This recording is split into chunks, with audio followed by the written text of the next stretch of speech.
keadilan, iman, dan persaudaraan, jalan panjang PT menegakkan kebenaran, dalam bingkai Islam dan Pancasila.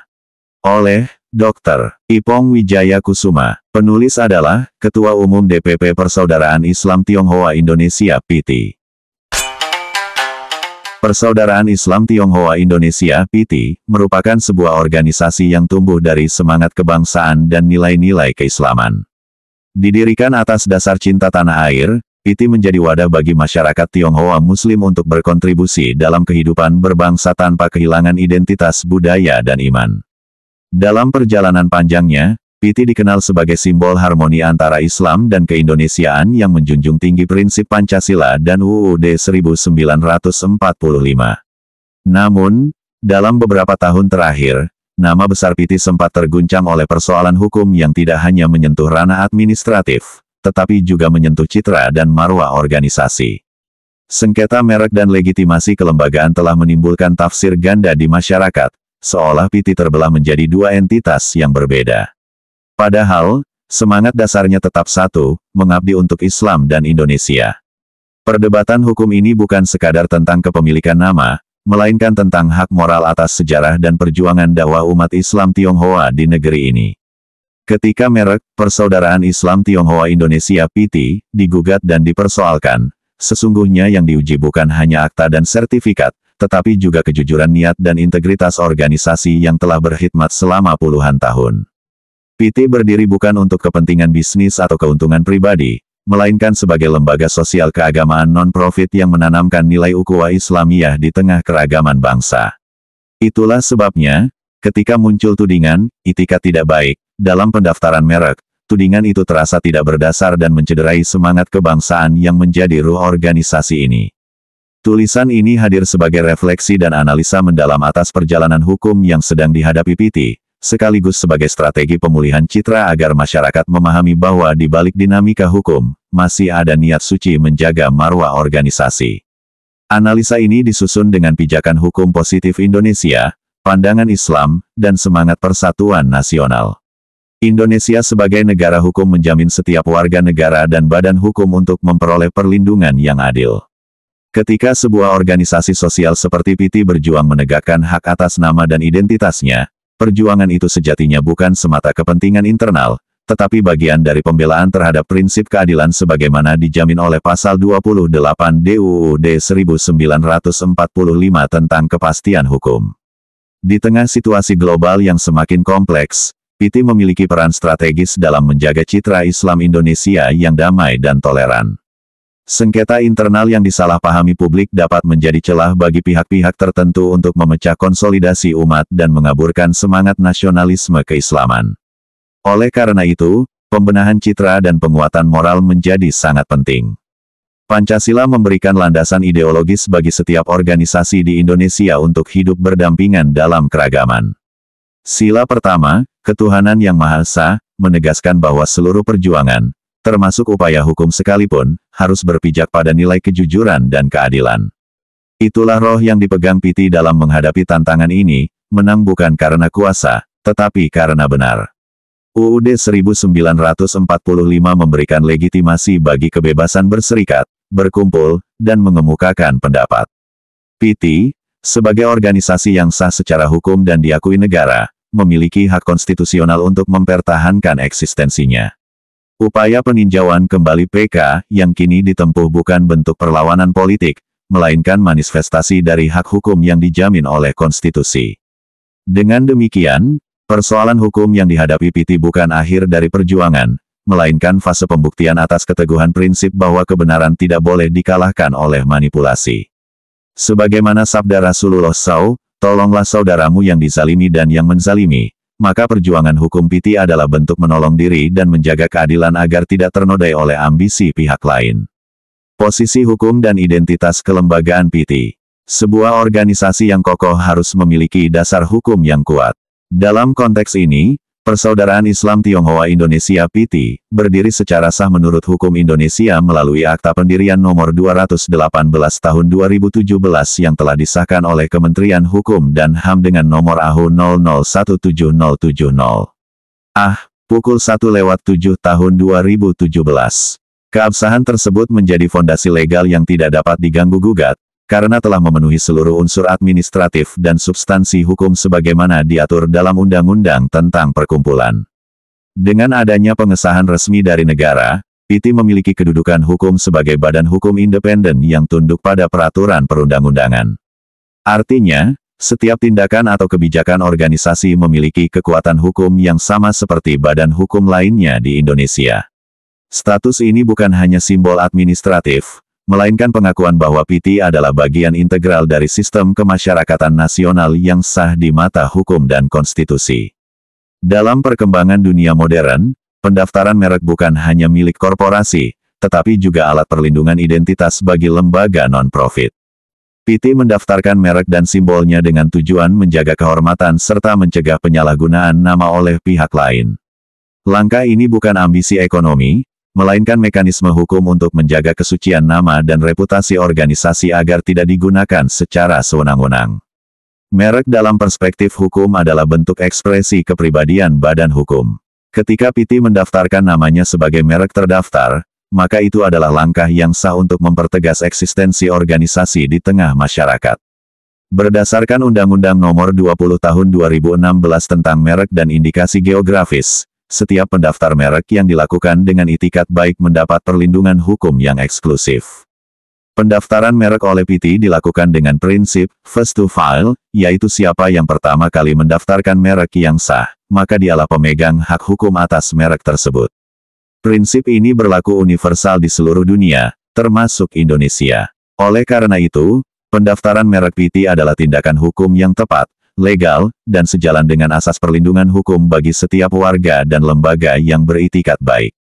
Perlu ditegaskan bahwa pendaftaran merek PT tidak pernah dimaksudkan untuk menimbulkan persaingan atau eksklusivitas yang memecah umat. Sebaliknya, langkah ini bertujuan untuk melindungi nama suci, Persaudaraan Islam Tionghoa Indonesia, dari potensi penyalahgunaan yang bisa merusak citra Islam dan nilai persaudaraan itu sendiri. PT memahami betul bahwa nama adalah kehormatan, dan kehormatan harus dijaga. Sayangnya, dalam praktiknya muncul entitas lain yang menggunakan nama serupa dengan akronim yang sama, yaitu Persatuan Islam Tionghoa Indonesia. Meskipun perbedaan hanya pada kata, persaudaraan, dan persatuan, namun dampak sosial dan hukum yang timbul sangat signifikan. Publik menjadi bingung, dan secara tidak langsung citra PT yang asli menjadi kabur oleh kemunculan versi lain yang menempuh jalur hukum yang bertentangan. Kondisi ini menggambarkan bahwa hukum bisa menjadi pisau bermata dua. Di satu sisi, ia memberikan perlindungan, di sisi lain, ia bisa digunakan sebagai alat untuk menekan atau melemahkan. Disinilah pentingnya kesadaran moral dan kejujuran dalam menggunakan hukum. PT sebagai organisasi yang berdiri atas dasar keikhlasan dan ibadah tidak menjadikan hukum sebagai senjata politik, melainkan sebagai sarana untuk menjaga keadilan dan kebenaran. Di tengah silang sengketa ini, posisi hukum PT tetap kokoh karena memiliki legitimasi negara, legitimasi moral, dan legitimasi sejarah. Negara telah mengakui keberadaannya, umat menghormatinya, dan sejarah mencatat perjuangannya dalam membangun harmoni antara etnis dan agama. Ketiga legitimasi inilah yang menjadi tameng moral dan hukum yang tidak mudah digoyahkan oleh klaim sepihak. Maka dalam konteks identitas kelembagaan, PT bukan sekadar nama, melainkan amanah perjuangan. Nama, Persaudaraan Islam Tionghoa Indonesia, mengandung makna spiritual bahwa persaudaraan lebih tinggi dari sekadar persatuan administratif. Persaudaraan berarti hati yang menyatu, iman yang terikat, dan cita yang berpadu. Itulah nilai yang menjadikan PT bukan hanya organisasi hukum, melainkan rumah persaudaraan sejati di bawah naungan Islam dan Pancasila. Sengketa merek dan upaya peninjauan kembali. Sengketa hukum yang menimpa Persaudaraan Islam Tionghoa Indonesia (PT) bermula dari adanya klaim ganda terhadap nama dan merek yang telah sah terdaftar di Direktorat Jenderal Kekayaan Intelektual. Dua entitas yang berbeda mengajukan klaim sebagai pihak yang berhak atas nama PT, sehingga menimbulkan kebingungan hukum dan sosial di masyarakat. Sengketa ini kemudian berlanjut hingga ke meja hijau, menjadi pertarungan panjang antara fakta hukum dan itikat moral. Sengketa ini sejatinya tidak sederhana. Ia menyentuh aspek hukum, ideologi, bahkan spiritualitas organisasi. Di satu sisi, PT sebagai pemilik merek terdaftar berupaya mempertahankan hak konstitusionalnya. Di sisi lain, muncul kelompok yang mencoba mengajukan gugatan dengan argumentasi bahwa pendaftaran tersebut dilakukan dengan itikat tidak baik. Padahal, tudingan itu justru bertentangan dengan sejarah dan bukti administratif yang sah. Putusan pengadilan tingkat pertama sempat memberikan angin segar bagi pihak yang menggugat, namun kemudian muncul ketidakkonsistenan di tingkat yang lebih tinggi. Dalam kasus ini, telah muncul dua putusan berbeda terkait perkara yang sama, sebuah situasi yang dikenal dalam hukum sebagai pelanggaran asas ne bis in idem, yaitu tidak boleh ada dua putusan berbeda untuk perkara yang sama. Ketidakkonsistenan ini menjadi dasar kuat bagi PT untuk menempuh jalur peninjauan kembali PK. Permohonan peninjauan kembali yang diajukan oleh PT bukan tindakan emosional, melainkan langkah hukum yang rasional dan terukur. Berdasarkan pasal 67 huruf B, E, dan F Undang-Undang Nomor 14 Tahun 1985 tentang Mahkamah Agung, PK dapat diajukan apabila ditemukan khilafan hakim, putusan yang bertentangan, atau bukti baru, novum, yang bersifat menentukan. Ketiga unsur ini secara nyata terdapat dalam kasus PT. Khilafan hakim dapat terjadi ketika pertimbangan hukum tidak memperhatikan substansi dan niat baik pendaftar merek. Dalam konteks PT, pendaftaran merek tidak dimaksudkan untuk monopoli atau kepentingan pribadi, melainkan untuk menjaga integritas organisasi dakwah. Namun, putusan sebelumnya justru menilai seolah ada niat buruk, tanpa mempertimbangkan fakta sosial dan spiritual dari eksistensi organisasi ini. Selain itu, munculnya dua putusan yang berbeda untuk perkara serupa jelas mengancam prinsip kepastian hukum. Dalam sistem hukum nasional, kepastian hukum adalah salah satu pilar utama yang dijamin oleh Pasal 28D ayat 1 UUD 1945. Tanpa kepastian hukum, keadilan akan kehilangan arah, dan hukum tidak lagi menjadi panglima, melainkan alat untuk melemahkan pihak yang lemah secara politik dan ekonomi. Bukti baru atau novum yang diajukan oleh PT juga menjadi faktor penting. Dalam proses PK, ditemukan dokumen resmi, saksi, dan catatan administratif yang menunjukkan bahwa pendaftaran merek dilakukan sesuai prosedur dan dengan itikat baik. Dokumen tersebut memperkuat argumentasi bahwa tuduhan, itikat buruk, tidak berdasar dan bertentangan dengan fakta hukum serta niat spiritual organisasi. Peninjauan kembali dalam kasus ini bukan sekadar upaya hukum formal, melainkan bagian dari perjuangan moral menjaga nama baik organisasi Islam Tionghoa yang telah berkontribusi besar bagi bangsa. Ketika sebuah organisasi dakwah dipaksa berhadapan dengan proses hukum yang kompleks, maka seluruh umat dan bangsa memiliki tanggung jawab moral untuk mendukung penegakan kebenaran. Sengketa ini juga membuka mata publik tentang pentingnya literasi hukum di kalangan lembaga sosial keagamaan. Banyak organisasi yang memiliki sejarah panjang dan kontribusi besar, tetapi lemah dalam aspek administrasi dan hukum. PT belajar dari situasi ini, bahwa dakwah di era modern harus dibarengi dengan kesadaran hukum dan perlindungan aset intelektual agar tidak mudah diganggu pihak luar. Maka, peninjauan kembali yang diajukan PT bukan sekadar mencari kemenangan hukum, melainkan memulihkan marwah dan kepercayaan publik. Kemenangan sejati bukan diukur dari siapa yang menang di pengadilan, melainkan siapa yang tetap konsisten pada nilai kebenaran dan kejujuran. Bagi PT, memperjuangkan kebenaran adalah bentuk ibadah, dan menjaga nama baik organisasi adalah bagian dari menjaga amanah umat dan bangsa. Analisa yuridis. Analisa yuridis terhadap kasus yang dihadapi Persaudaraan Islam Tionghoa Indonesia PT, menunjukkan bahwa permasalahan ini tidak hanya berkaitan dengan tafsir hukum semata, tetapi juga menyangkut keadilan substantif. Dalam setiap perkara hukum, keadilan tidak boleh hanya berhenti pada teks undang-undang, tetapi harus menyentuh nurani dan niat baik dari para pihak. Dalam konteks ini, PT telah menunjukkan itikat baik sejak awal pendaftaran merek dan pengesahan kelembagaannya. Sistem hukum Indonesia menganut asas first to file dalam perlindungan merek, artinya siapa yang pertama kali mendaftarkan merek dengan itikat baik berhak atas perlindungan hukum. Berdasarkan dokumen resmi Direktorat Jenderal Kekayaan Intelektual, PT telah memenuhi seluruh persyaratan pendaftaran merek dan memperoleh nomor pendaftaran sah sebelum muncul pihak lain yang mengklaim hak serupa. Maka, secara hukum, hak merek PT seharusnya tidak dapat diganggu-gugat. Hak atas merek juga dilindungi oleh Undang-Undang Nomor 20 Tahun 2016 tentang merek dan indikasi geografis, yang menegaskan bahwa pemilik merek terdaftar memiliki hak eksklusif untuk menggunakan dan melindungi merek tersebut. Dengan demikian, setiap upaya pihak lain yang berusaha menggunakan nama yang sama atau serupa tanpa izin dapat dikategorikan sebagai pelanggaran hukum. Dalam hal ini, posisi PT sebagai pemilik sah merek adalah jelas dan kuat secara yuridis. Selain perlindungan administratif, hukum Indonesia juga menjunjung tinggi asas itikat baik sebagai unsur moral dalam setiap tindakan hukum. Itikat baik tidak hanya diukur dari dokumen formal, tetapi juga dari niat, konteks, dan tujuan penggunaan suatu hak. PT mendaftarkan merek bukan untuk tujuan komersial, melainkan untuk menjaga kehormatan nama organisasi dakwah. Dengan demikian, tuduhan itikat tidak baik tidak memiliki dasar hukum maupun moral. Dalam pertimbangan hukum, hakim seharusnya tidak hanya berpegang pada aspek formalitas, tetapi juga menggali nilai-nilai keadilan substantif yang hidup di masyarakat. Hal ini sesuai dengan Pasal 5 Ayat 1 Undang-Undang Nomor 48 Tahun 2009 tentang Kekuasaan Kehakiman, yang menegaskan bahwa hakim wajib menggali, mengikuti, dan memahami nilai-nilai hukum serta rasa keadilan yang hidup dalam masyarakat. Nilai itu jelas tercermin dalam perjuangan PT yang berdiri untuk ukhuwah dan perdamaian. Kehilafan hakim dalam menilai konteks dan niat baik organisasi dapat berakibat fatal terhadap keadilan. Ketika aspek moral diabaikan dan keputusan hanya didasarkan pada tafsir sempit terhadap teks hukum, maka hukum kehilangan jiwanya. Padahal, hukum tanpa moral hanyalah prosedur yang kering.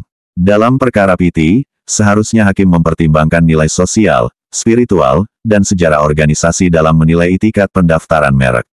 Selain itu, prinsip keadilan dalam Islam juga menegaskan bahwa keputusan yang adil harus berpihak pada kebenaran, bukan pada kekuasaan atau pengaruh.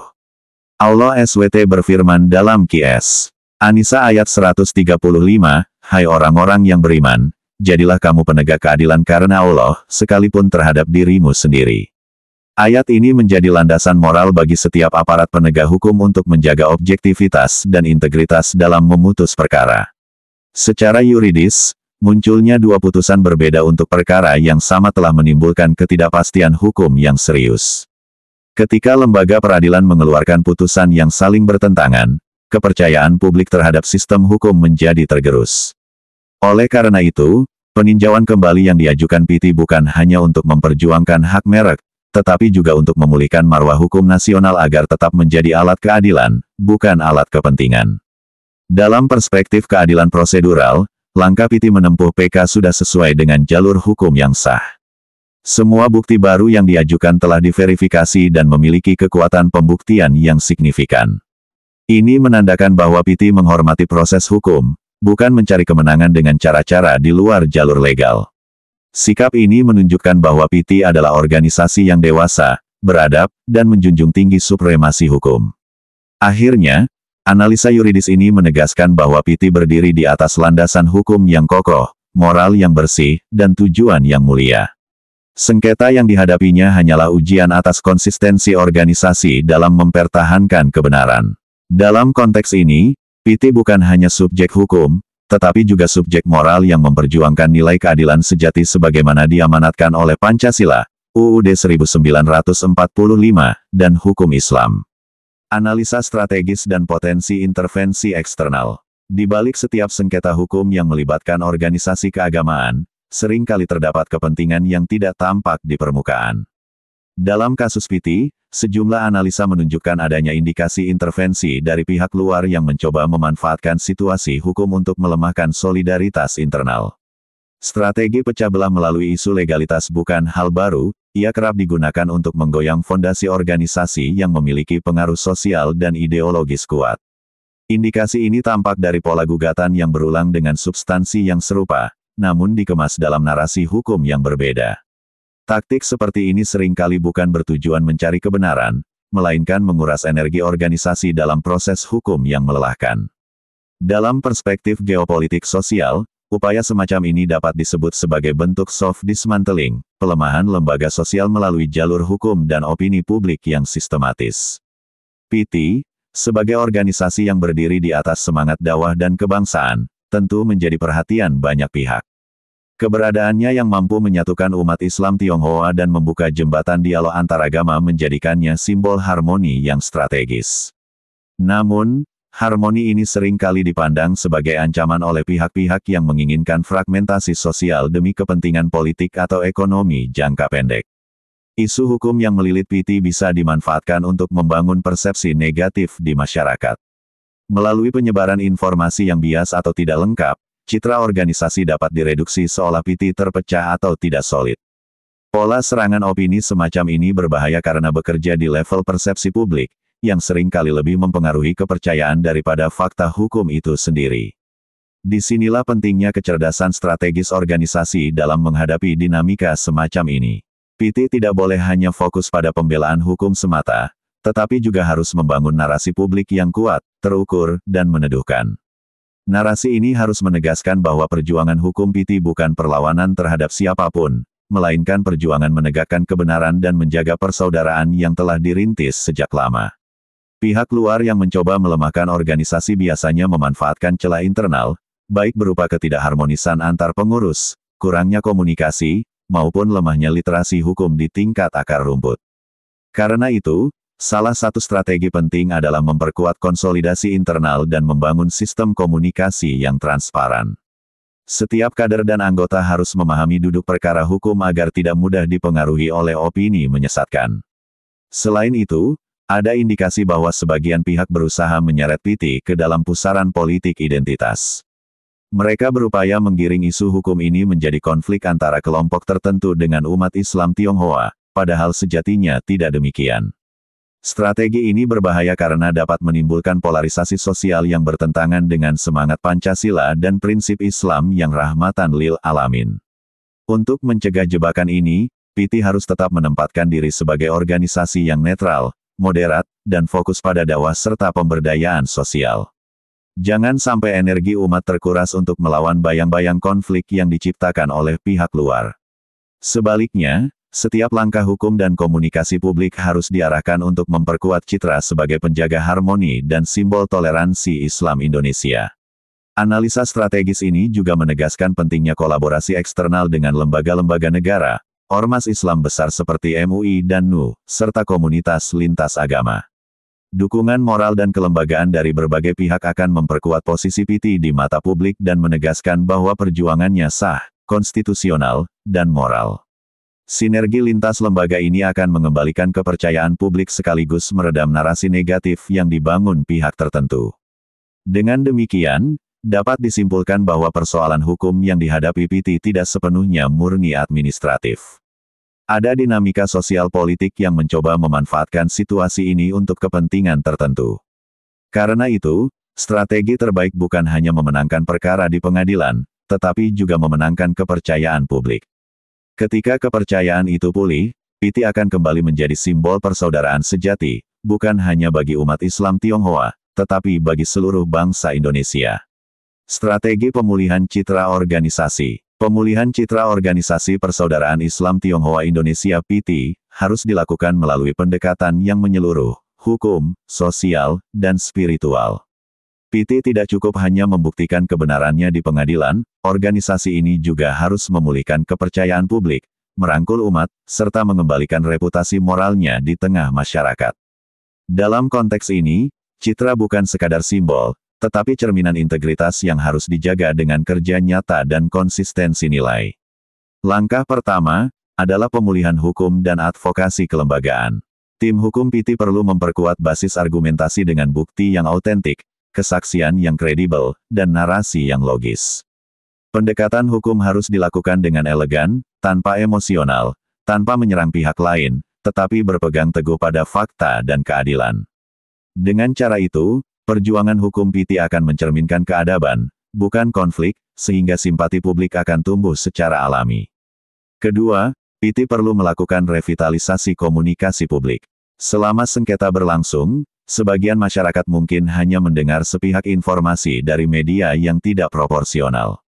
Maka, penting bagi organisasi untuk membangun kanal komunikasi resmi, baik melalui siaran pers, website, maupun media sosial, yang menyampaikan fakta, prestasi, dan kegiatan sosial secara positif. Kejelasan informasi akan melawan disinformasi yang menyesatkan opini publik. Ketiga, PT harus menegaskan kembali visinya sebagai organisasi yang berasaskan Pancasila dan berlandaskan hukum Islam. Penegasan ini penting agar publik memahami bahwa perjuangan PT bukan semata-mata untuk organisasi itu sendiri, tetapi untuk menjaga kehormatan umat Islam Tionghoa yang setia kepada Negara Kesatuan Republik Indonesia. Citra nasionalisme yang kuat inilah yang akan menjadi benteng moral di tengah dinamika hukum yang dihadapi. Keempat, perlu dilakukan penguatan peran sosial dan kegiatan kemanusiaan di akar rumput. Kegiatan seperti bakti sosial, dakwah kebangsaan, pendidikan lintas budaya, dan dialog antaragama akan memperlihatkan wajah sejati PT sebagai organisasi yang aktif membangun harmoni sosial.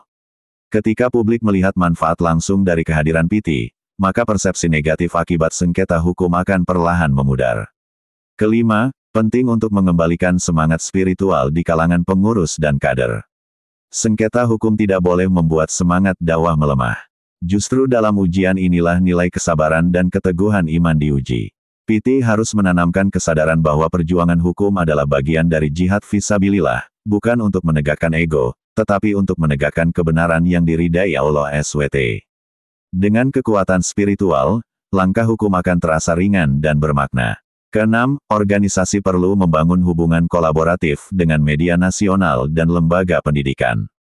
Melalui kerjasama yang sehat, PT dapat memperkenalkan kembali sejarah, kontribusi, dan perjuangannya kepada publik secara objektif.